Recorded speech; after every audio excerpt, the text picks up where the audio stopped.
A Hollywood culture shock. Matt Damon opening up about his role as Trump-supporting oil worker in his new film called Stillwater.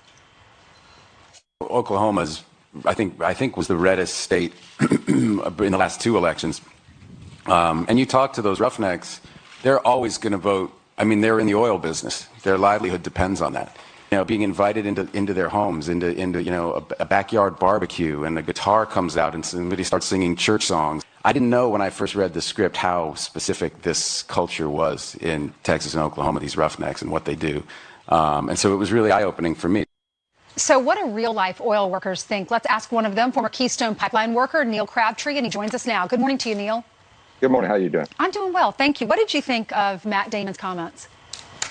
Well, I've always said that, you know, Hollywood's kind of a privileged lifestyle. It's a make-believe lifestyle. And when some of these actors get serious about the roles they take on, they get to, you know, they'll take a chance to experience this kind of lifestyle. In this case, it's a roughneck, oil field worker. And a lot of times they find a newfound respect for these men and women who do the jobs that a lot of the liberals in Hollywood seem to hate sometimes. Yeah, a lot of people took offense to it because they said you look at everyday Americans and your eyes are finally open to it. But I look at it the way you do, too. They're good people in Middle America. He got a chance to go and study these individuals, be with them. And I loved that he said they invited me into their homes. That's what they did in my neighborhood where I grew up, where you're growing up, and played church songs with the guitar.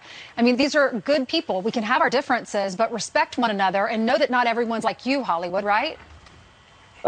That's right. You know, I was able to read through a lot of this article about this movie premiere, and there was one quote by Mr. Damon who said these people are not going to apologize for who they are. Well, of course we're not going to apologize for who we are. We're average, ordinary, everyday Americans who just want to work and provide for our families, and I don't see a reason to even consider apologizing for that. Yeah, he said he was quoted as saying, these aren't the kind of people who apologize for who they are. He said he talked to one guy and he said, do you own a gun? He said, yeah, I have two of them. You want to see them? Is that kind of what you experience? Well, I would probably say I own about 30 of them. Do you want to see them? You sound like my dad, my brother. Tell